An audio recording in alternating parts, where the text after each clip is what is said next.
Turd Ferguson. What is the earliest stage that one might encounter sect checking? What was the earliest instance that you're aware of and what brought it on? A somewhat related question, we have seen innumerable examples of Scientology violating priest-penitent privilege. This seems like a major legal exposure for them that could result in a cascade of fairly easily winnable cases, as all that would be required would be to prove that anyone other than the parishioners' personal auditors had access to any confidential folder. Is the sole thing holding this back the fact that Scientology cries bigotry in order to prevent the folders from being entered into evidence, or is there more to it? All right, a little bit of a twofer here. So first off, sect checking can basically start pretty low on the bridge, but generally speaking, it's possible that you could do the purification rundown, the objective processing, something called ARC straight wire, and then get onto the grades and do grade 0, grade 1, and it's grade 2, which specifically addresses overts and withholds, sins, right, moral transgressions. It's at that level that you're going to hit your first sect check if you haven't yet hit one for some reason at a lower point. I was first sect checked before I got to grade 2 because I was a staff member and I wanted to leave. I had been on staff in Santa Barbara for roughly a year or so, had been having a very rough time of it, and I said, okay, look, I gotta get out of this. This isn't really working for me.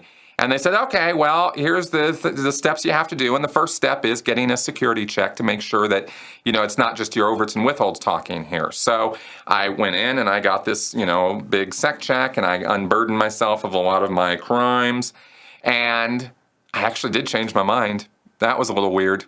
But I also was assisted by a lot of love bombing.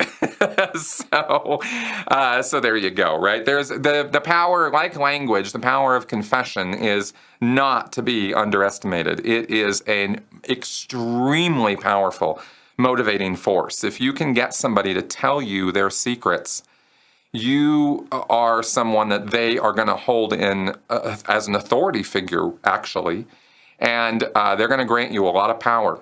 And it's something that is very easily abused, as we have seen by the Catholic Church.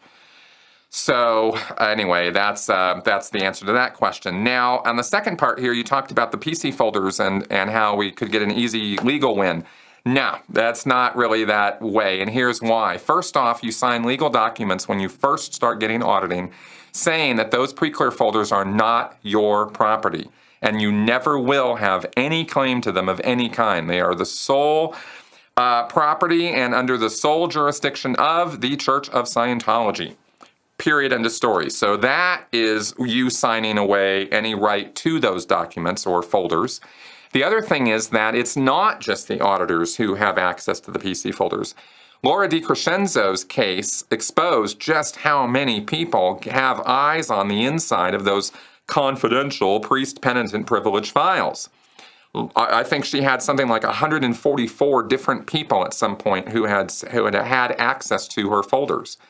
Auditors, case supervisors, people over in the quality control area, they're called cramming officers or the qualifications secretary. That's a whole other set of people who have to, according to the way they do their job, they have to go into those folders from time to time and check and make sure that the auditing is occurring standardly according to L. Ron Hubbard's instructions and correct the auditors or the case supervisors if they're making errors on the case. That's the whole purpose of the qualifications division. So they have full access to those folders. Executives come down and they get access to the folders from time to time. They're not necessarily supposed to, but they do. The director of processing has full access to the folders. There are folder administrators who put the folders in and out and take them around and route them from one place to another. They've got access to the folders, and they have abused that access, or that privilege, I should say, by, sometimes getting curious and opening them up and, whoa, wow, I didn't know that about this person. Oh my God, they did that? I mean, stuff comes up. Of course, auditors talk. So sometimes they, say some pretty wild things. I heard stories when I was overseeing auditing in Scientology that were definitely changed my view of just how messed up some people can be and the things people get up to in their private lives. It's mind-numbing sometimes what you learn about people. So anyway, a lot of that information in those folders gets around. It gets in different places. Also, the ethics section has access to the folders or some of the contents of the folders because, for example, when you're getting a sec check, if it's a certain kind of sec check, then knowledge reports will be written after each and every session, laying out in detail what you confess to. Those reports go down to the ethics officer, and then you go see the ethics officer, and he takes it up with you and says, okay, well, you stole this money from your mom, you know, you're going to have to pay it back, and you have to sit there and work it out. Well, now they're the ones who have access to your confidential, quote-unquote, information. So a lot of people in Scientology organizations get access to those folders. And as far as violating that priest-penitent privilege goes, well, you know, when it's their property and all of these people in the organization get access to that property, then you really don't have the secrets you think you do. It's really not as confidential as you thought it was. And that's the real truth, is it's really just more smoke and mirrors. There really isn't any confidentiality of your data. I've said before in the past that there should be, that there is, that there are these rules and stuff, but the truth is, after everything I just laid out here, I mean, there really isn't. And that's the real truth of the matter. So it's just another lie Scientology is sort of, you know, fawning off on its membership. So there you go.